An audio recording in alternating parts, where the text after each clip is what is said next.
Today I'm going to review Who Was Dracula? Bram Stoker's Trail of Blood by James Steinmeyer.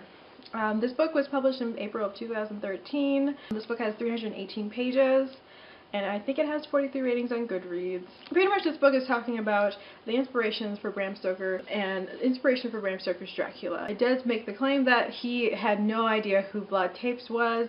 This book really talks about who his real inspiration for Dracula was. It talks about his social circle, his inspirations as a writer. It includes a few letters of him writing to Walt Whitman, his friendships with actors, and his friendships with Oscar Wilde, especially Henry Irving. Those were bigger inspirations for him for writing Dracula. It goes through like a person that he knew. It tries to make the connection that this is where the real inspiration came from. And pretty much this book really says that Dracula was not necessarily based 100% off a person, but he felt that it was a great character for an actor to play, because he felt that this actor played characters like Dracula very, very well. Ultimately, I didn't really enjoy this book. I think one main reason is that I'm not that well versed in Gothic literature, and this book I think is written to people who already know all of the big players in Gothic literature. It just talks about people, and it doesn't really take the time to, I wouldn't say describe them, but to really give a sense of the reader why this person is significant and how this person really influenced Bram Stoker, or how influential they were. In general, it just seemed like they were talking about so many different people, and I kind of lost track of, just seemed like a long, complicated description of Bram Stoker's social life. And also, the way the chapters were structured, like an individual chapter, it would talk at length about a particular person, and you wouldn't know until the end why this person or what parts about this person's story really influenced Dracula. I was kind of waiting for the connections to be made, and I wasn't sure what I should pay attention to, or if this was just basic background information that the author that I should know about this person. The chronological order of the chapters really jumped around, and I was kind of confused in a sense, because some chapters, it's after Dracula has been made and what decisions he made after Dracula was published, like including the decision to put Dracula on stage, and it was like the first and only time Bram Stoker ever saw Dracula on stage, which it was a disaster, but he did it for copyright reasons. And then next thing you know, it goes to a chapter where he's obviously being inspired by a person, so it hasn't been written and published yet. The chronological order of the chapters kind of confused me, as well as there's one chapter where if you haven't read Dracula and you don't know the plot of Dracula, don't read this book, because there's one chapter literally where it summarizes every single event that happens in Dracula. Everything. I didn't know why that chapter was there, because I don't think that people would necessarily pick up this book unless they're already familiar with Dracula in some way.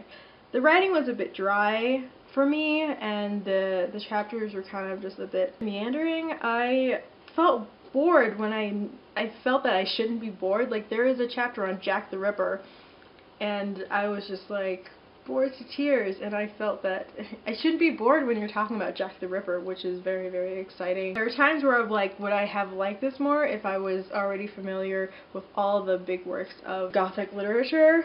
But at the same time, I felt like this book kind of failed the regular reader. If a person wants to get interested in Gothic literature and the authors behind it, I wouldn't suggest reading this book, because this book doesn't really speak to that. You already have to have not only an invested interest, but you also, I guess, have to have a feel for what he's talking about before this book, or else, it's not speaking to you, and it won't create an interest in you, sadly. That's one thing I look for in nonfiction books, is that it shouldn't require someone to already be interested in that subject matter to get excited while they're reading the book. I like books where it tries to still make the information dynamic and engaging, and it shouldn't rely on the fact that, oh, the reader's already picking up a book about epidemiology. They're already interested in it, so I don't need to be interested in this topic to talk about it. That kind of mindset is a little bit lazy if someone purposely doesn't care if the reader gets excited about the subject matter. I really want to see what someone thinks about this book who already is very, very interested in Gothic literature. I would say the Cloud Cuckoo Country, that YouTuber. I wonder what he thinks about this book and if maybe he finds some of the same criticisms I have in it, but I know he's really into Gothic literature, so I think someone like him will probably enjoy this book a lot more. I mean, this book is pretty much like Bram Stoker biography centered around Dracula. The parts I really did like is showing his literary inspirations from, whose works he just fell in love with, and he was so inspired by some writers that he wrote them letters, and it included some snippets of letters that he wrote to like Walt Whitman, and then even laid out like some Walt Whitman poems, and then laid out some lines from Dracula, and how obviously Walt Whitman inspired the writing style in Dracula, and I thought that was very interesting.